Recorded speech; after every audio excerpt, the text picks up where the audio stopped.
when Greg and I were first friends, actually, before we dated, we were friends for a long time. And we used to enjoy a good cup of coffee in school. We went to grad school together, and we would catch up over coffee. We would do homework over coffee. We would chat and see what's going on over coffee. Yep, play some games. Yeah. And then we, at some point, got married, and we still had coffee together as we did whatever we were doing. But then life got busy, and we started to drift apart. And the coffee time went bye-bye. And we didn't, like I said, we started drifting apart, and we didn't know what was going on with the other person. And at some point, probably Greg, I don't remember, but it was probably Greg who suggested, hey, we used to do this. Why don't we do it anymore? Let's keep track of what one another is doing, and let's start having coffee again together. So we did. And that was a great idea, because the drifting apart. Yeah. So drifting apart is something that happens just naturally, right? It's not necessarily a failing. An analogy that I like is if there's two ships going side by side on the ocean, they might start out perfectly together, but just the way waves and wind work, sooner or later they're going to get knocked around a little bit. Next thing you know, they're off in different directions. So what's really needed, it's not a problem. Just what's needed is some occasional little course corrections to get just back together again. So it's very normal, like Greg said, for drifting apart to happen. And some of the reasons that couples will drift apart are if something new happens in the relationship. For example, if someone gets a new job, that suddenly takes a lot of effort and a lot of focus out of that person.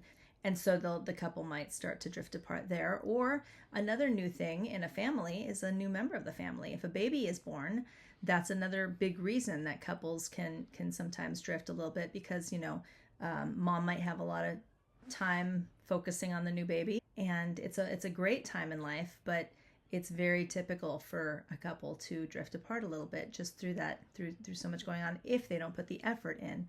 And also work, normally, if both of you work, or if just one of you goes out and the other one stays home and does her work at home, then that's another reason for couples to drift.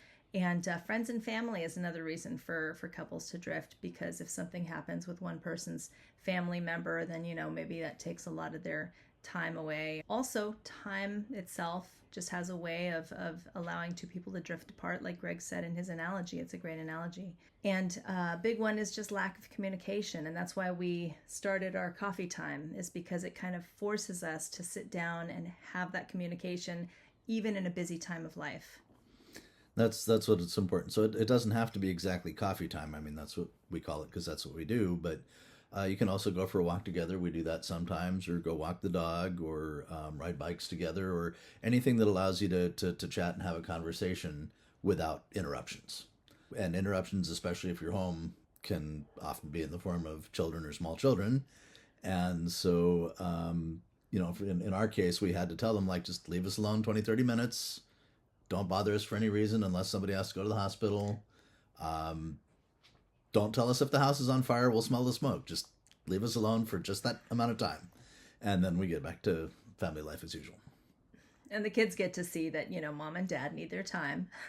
Yeah. And I like the way Greg put it, how you have to make sure that there is time that you really focus on trying to be one with one another. So for example, when you do take that walk around the neighborhood, make sure that you grab each other's arm and make sure there's that connection, right? Physical connection is huge for emotional connection and mental connection.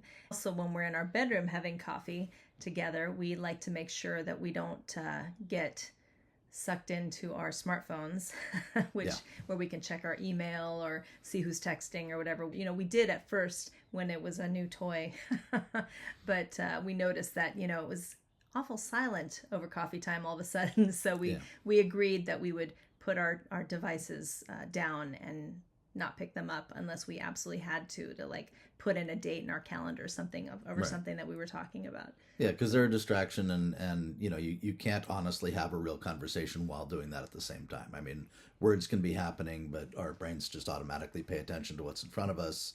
And so if we're not actually talking to each other, we're looking at something else.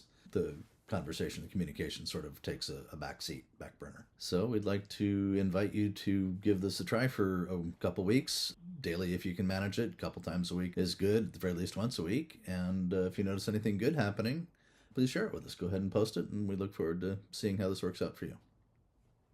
Cheers. Cheers.